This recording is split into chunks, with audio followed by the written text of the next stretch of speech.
আলকামার জবান থেকে কালিমার তালকিন বাইর হচ্ছে না। সাহাবাই কেরামরা তো পেরেশানি হয়ে গেছেন যে কি হইল। একটা পর্যায়ে আল্লাহর পয়গম্বরের কাছে সাহাবাই কেরামরা চিঠি পাঠাইলেন, ইয়া রাসূলুল্লাহ, ইয়া হাবিবাল্লাহ, আলকামার জবান দিয়ে কালিমা বাইর হচ্ছে না। আল্লাহর পয়গম্বর তাকে আবারও বললেন কালিমা তালকিন দেওয়ার জন্য। যখন দ্বিতীয়বার বললেন, কিন্তু আলকামার জবান দিয়ে কালিমা বাইর হচ্ছে না। আল্লাহর পয়গম্বর একটা পর্যায়ে আল্লাহর পয়গম্বর একটা আগুনের স্তূপ তৈরি করলেন। এক পর্যায়ে আলকামার মাকে আনলেন সামনে। বিস্তারিত অনেক বড় ঘটনা। আলকামার মাকে আন্না বলতেছেন যে আপনার আলকামার প্রতি কোনো রাগ গুসা আছে কিনা। একটা পর্যায়ে বলতেছে, না হুজুর, আলকামার প্রতি তেমন আমার কোনো রাগ গুসা নাই।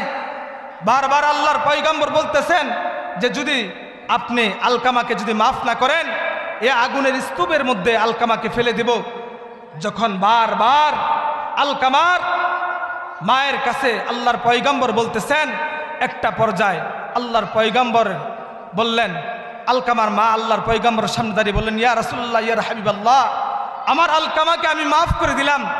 মুহতারাম হাজিরিন, আল্লাহর পয়গম্বর বলেন যে আলকামাকে মাফ করতে যতটুকু সময় হয়েছে, আলকামার জবান দিয়ে কালিমা বাইর হইতে আল্লাহর পয়গম্বর বলেন সাথে সাথে কালিমা পড়েছিলেন। বলেন সুবহানাল্লাহ। মুহতারাম হাজিরিন, সংক্ষিপ্ত সময় মা বাবা অনেক দামি এক সম্পদের নাম।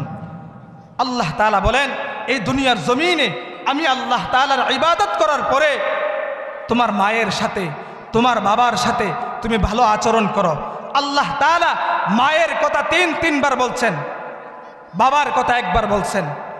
আল্লাহর পয়গম্বর বলেন যে ব্যক্তি মায়ের খেদমত করলো, বাবার খেদমত করলো, সে যেন দুনিয়ার জমিনে জান্নাত পেয়ে গেল। বলি সুবহানাল্লাহ।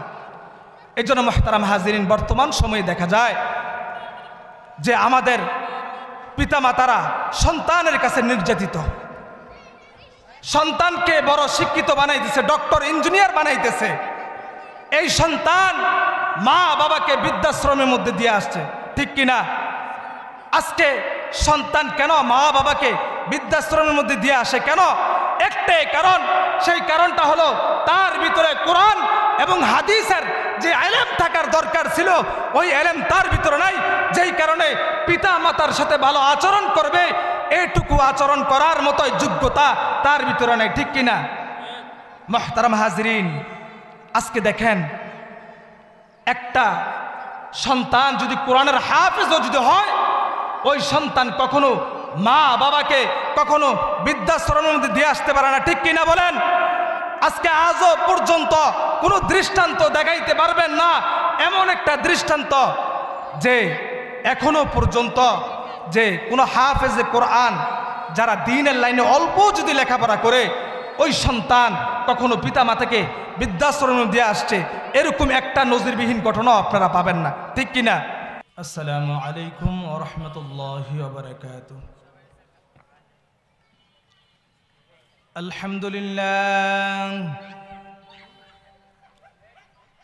আলহামদুলিল্লাহিল্লাযী খালাকাল ইনসান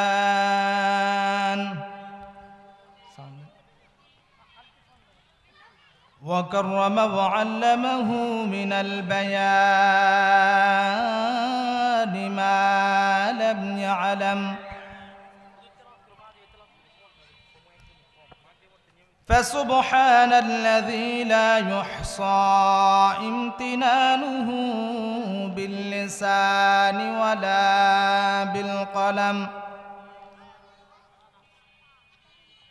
ونشهد أن لا إله إلا الله وحده لا شريك له لا ضد له ولا مثل له ولا مثيل له ونشهد أن سيدنا وحبيبنا وحبيب ربنا وطبيبنا وطبيب قلوبنا وطبيب قلوبنا ومولانا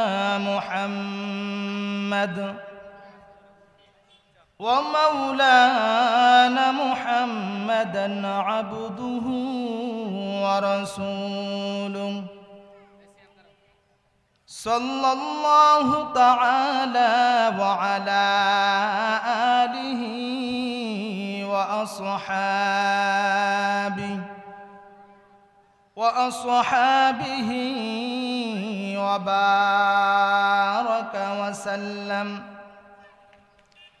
وبارك وسلم تسليما كثيرا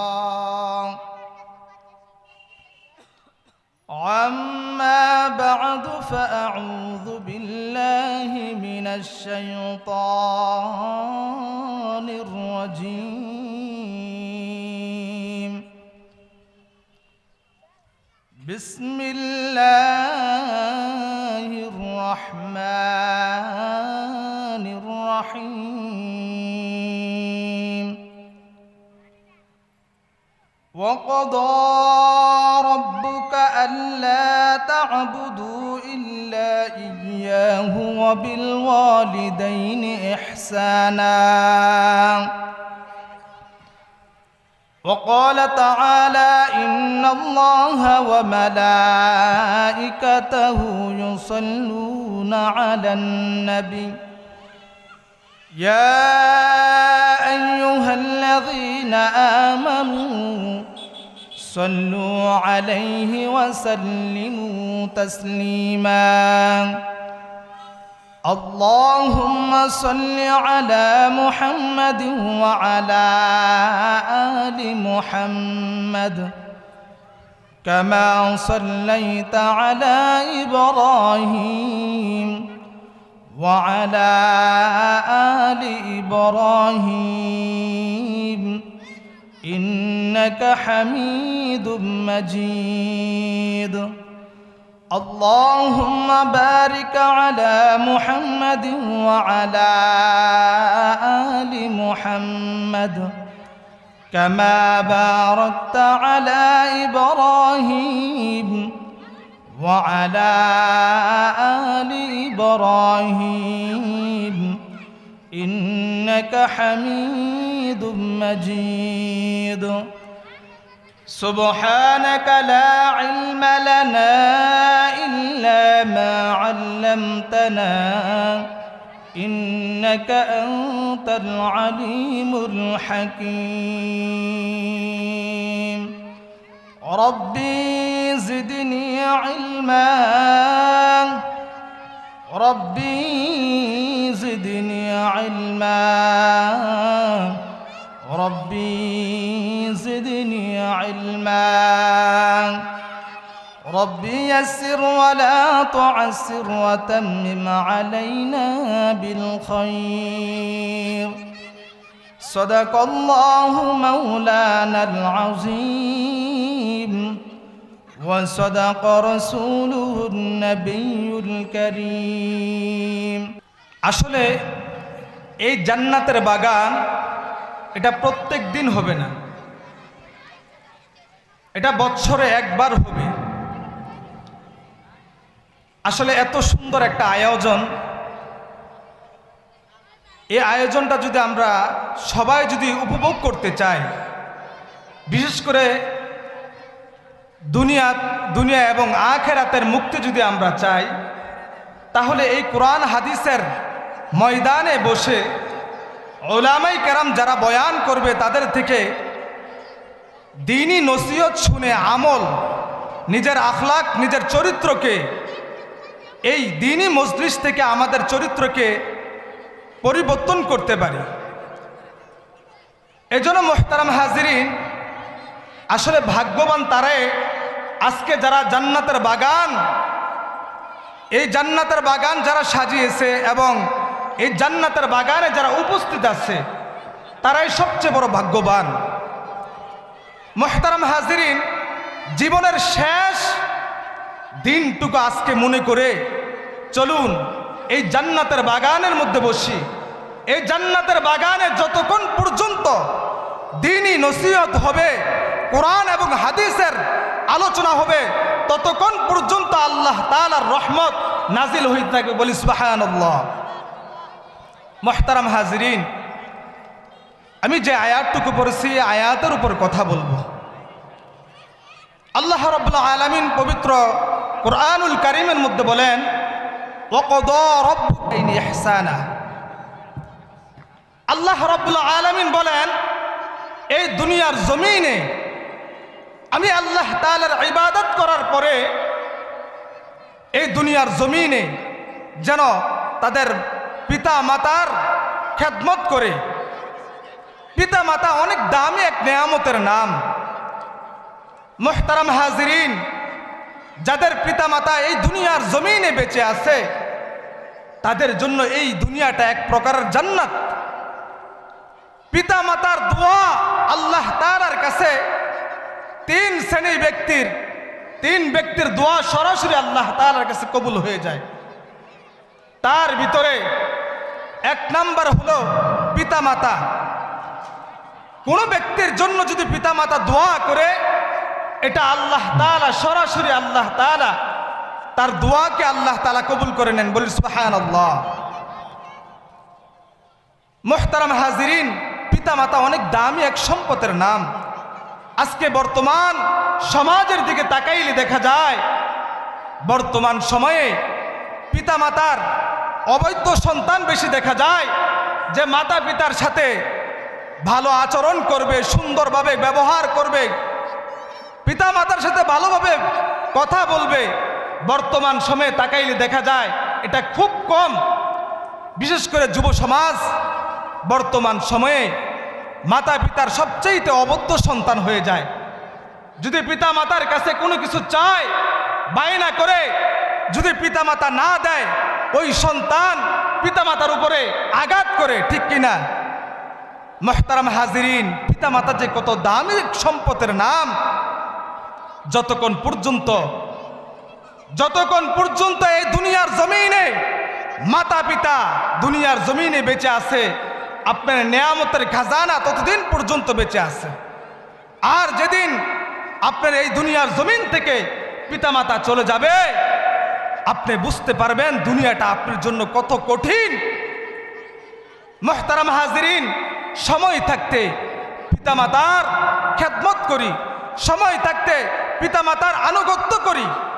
এই দুনিয়ার জমিনে যদি পিতা মাতার আমি পরিপূর্ণ দোয়া নিয়ে চলতে পারি, আল্লাহর কসম কোনো একটা জায়গার ভিতরে আপনি কোনো একটা জায়গায় ঠেকবেন না ইনশাআল্লাহ।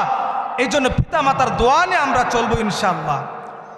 আমরা পিতা মাতার বিষয়ে আমরা অনেকেই জানি, যেমন যারা পিতা মাতার অবৈধ সন্তান ছিল, আমরা তাদের দৃষ্টান্ত এই দুনিয়ার জমিনে দেখছি। তাদের উপর যে আল্লাহ তাআলার কত লানত নাজিল হয়েছে, আল্লাহ তাআলার কত গজব নাজিল হয়েছে, এটা দুনিয়ার জমিনে অসংখ্য দৃষ্টান্ত, আমার আপনার সামনে অসংখ্য দৃষ্টান্ত আছে। মুহতারাম হাজিরিন, পিতা মাতা যে কত দামি এক সম্পদের নাম। যেই ব্যক্তি পিতা মাতার অবৈধ হবে, আল্লাহ তাআলার লানত তার উপর নাজিল হয়ে যায়। জুরাইজ একজন আবেদ ব্যক্তি ছিলেন, অনেক বড় আল্লাহওয়ালা ব্যক্তি ছিলেন।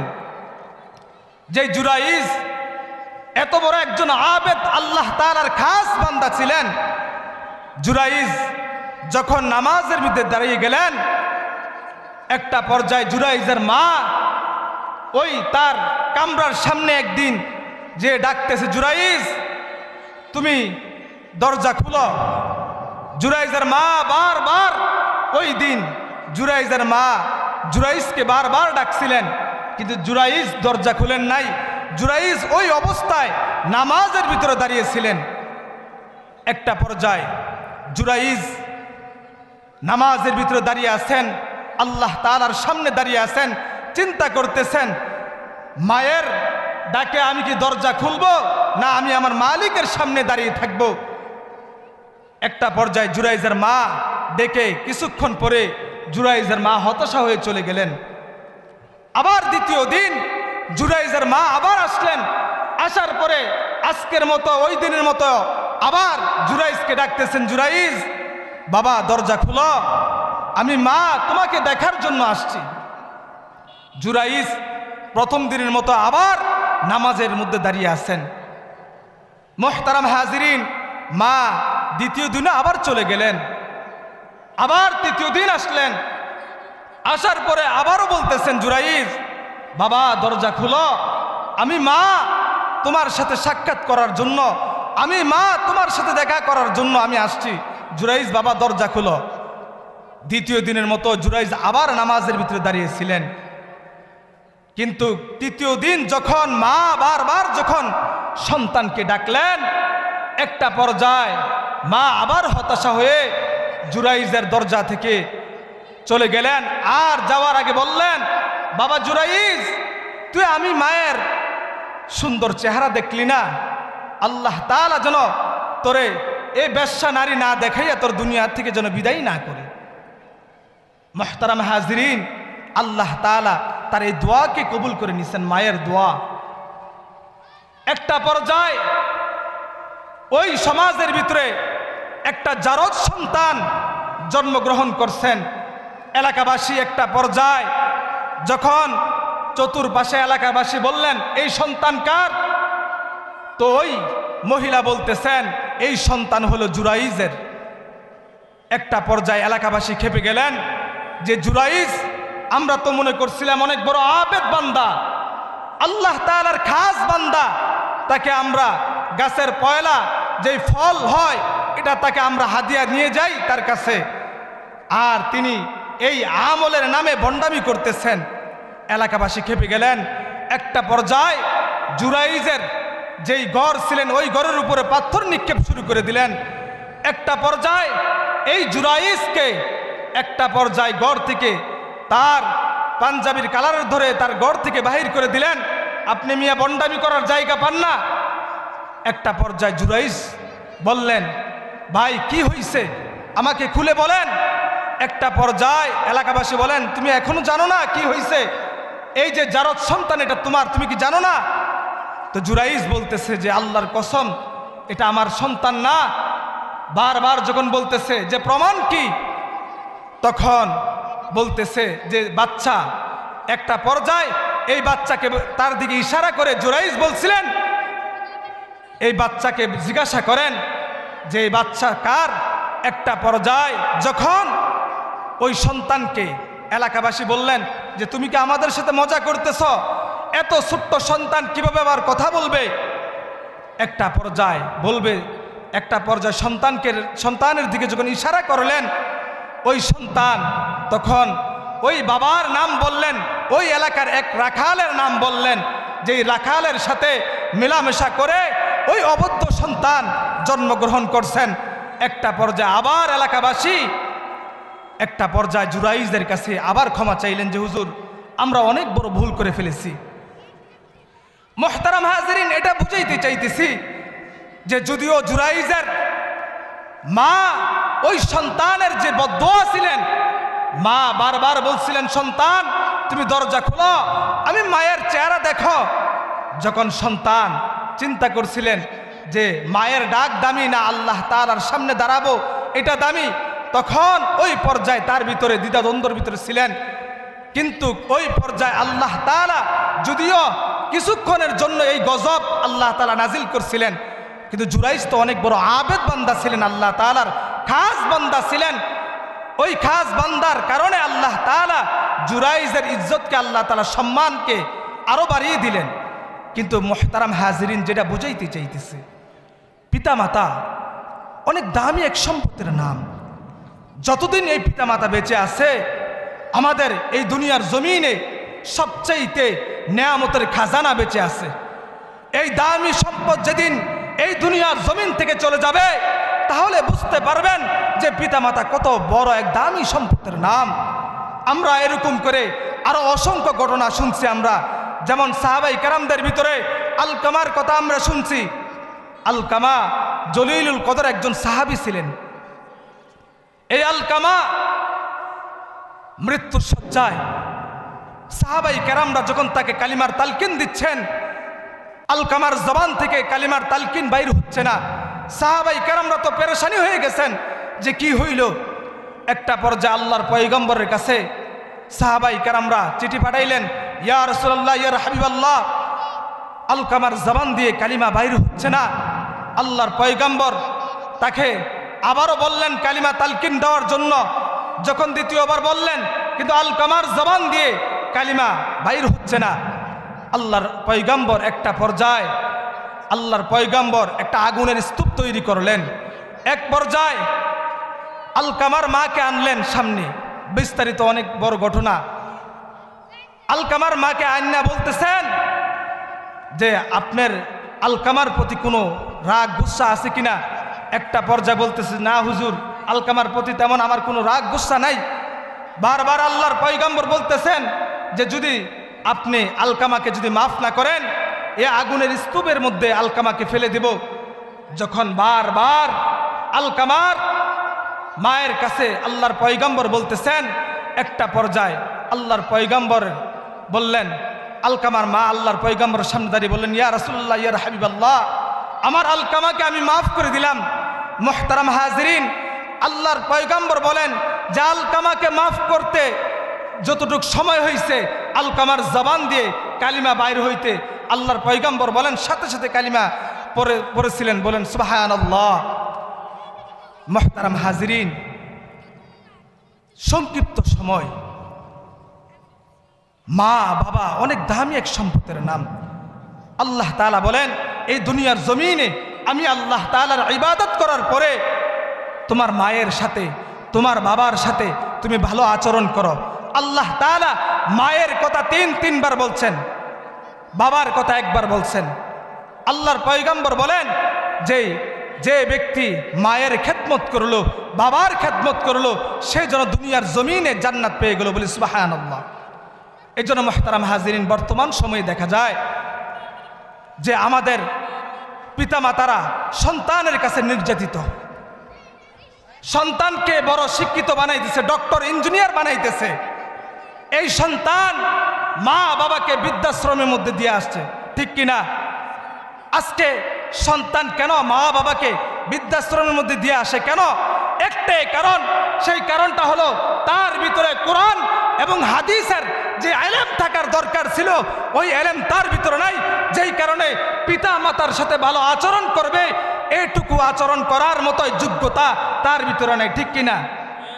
মুহতারাম হাজিরিন, আজকে দেখেন, একটা সন্তান যদি কোরআনের হাফেজও যদি হয়, ওই সন্তান কখনো মা বাবাকে কখনো বৃদ্ধাশ্রমের মধ্যে দিয়ে আসতে পারে না, ঠিক কিনা বলেন? আজকে আজও পর্যন্ত কোনো দৃষ্টান্ত দেখাইতে পারবেন না, এমন একটা দৃষ্টান্ত যে এখনো পর্যন্ত যে কোনো হাফেজে কোরআন যারা দ্বীনের লাইনে অল্প যদি লেখাপড়া করে, ওই সন্তান কখনো পিতা মাতাকে বৃদ্ধাশ্রমে দিয়ে আসছে, এরকম একটা নজিরবিহীন ঘটনাও আপনারা পাবেন না, ঠিক কিনা? এই জন্য মুহতারাম হাজিরিন, চলুন আজকের যে সুবহানিয়া মাদ্রাসা, আসলে এই মাদ্রাসাটা আপনাদের জন্য অনেক বড় একটা নিয়ামত। এই দ্বীনি প্রতিষ্ঠানগুলি যতদিন পর্যন্ত টিকে থাকবে, ততদিন পর্যন্ত এই দ্বীনি প্রতিষ্ঠান থেকে বড় বড় আল্লামা আহমদ শফী, আল্লামা বাবুনগরী এই প্রতিষ্ঠান থেকে বাইর হবে, ঠিক কিনা? যতদিন পর্যন্ত এই প্রতিষ্ঠানগুলি থাকবে, ততদিন পর্যন্ত ইসলাম এই জমিনে কায়েম থাকবে। আর যদি এই প্রতিষ্ঠানগুলি আমাদের থেকে যদি চলে যায়, বর্তমান সময়ের দিকে তাকাইলে দেখা যায় যে বর্তমান সময়ে আমাদের যেই পরিমাণ ডিজিটাল যুগের ভিতরে সন্তানরা পিতামাতার সাথে খারাপ আচরণ করে, আজকে একটাই কারণ, সেই কারণটা হলো তারা দ্বীনের থেকে দূরে, ঠিক কিনা? এই জন্য মুহতারাম হাজিরিন, আমি আপনাদেরকে বলবো, আজকের এই দ্বীনি প্রতিষ্ঠান সুবহানিয়া মাদ্রাসা, সুবহানিয়া দারুস সালাম মাদ্রাসা, এখানে পুরুষ শাখা আছে, মহিলা শাখা আছে। আপনার একটা সন্তানকে দেন আখিরাতের পুঁজি বানানোর জন্য, আপনার চিরস্থায়ী আখিরাতকে পুঁজি বানানোর জন্য একটা সন্তান এই জমিনে একজন কোরআনের হাফেজ বানায় যান, একজন আলেম বানায় যান। আপনার মৃত্যুর পরে যেন আপনার সন্তান আপনার জানাজার নামাজটা পড়াইতে পারে। এই জন্য মুহতারাম হাজিরিন, আমি আপনাদের কাছে আহ্বান করব, আমরা সবাই প্রত্যেকে ইনশাআল্লাহ এই দিনই প্রতিষ্ঠানের দিকে আমরা খেয়াল করব। ইনশাআল্লাহ খেয়াল করব তো ইনশাআল্লাহ। আমরা প্রত্যেকের একজন করে সন্তান দিব তো ইনশাআল্লাহ। আপনার 5টা সন্তান, একটারে ডক্টর বানাইছেন, একটারে ইঞ্জিনিয়ার বানাইছেন, একটারে হাফেজে কোরআন বানান, একটারে হাফেজে কোরআন বানান, যে হাফেজে কোরআন আপনার মৃত্যুর পরে আপনার জন্য দোয়া করবে, যে হাফেজে কোরআন আপনার মৃত্যুর পরে আপনার জানাজার নামাজটা পড়াবে, যে হাফেজে কোরআন আপনার মৃত্যুর পরে আপনাকে গোসল করাবে। মুহতারাম হাজিরিন, এই জন্য আমরা সবাই ইনশাআল্লাহ আমরা সবাই চেষ্টা করব আমাদের একজন করে একটা সন্তান আমরা এই দিনই প্রতিষ্ঠানের ভিতরে দেওয়ার চেষ্টা করব। যেই কথাগুলি বলছি আল্লাহ তাআলা যেন এই কথার উপর আমল করার তৌফিক দান করেন। সবাই বলেন আমিন।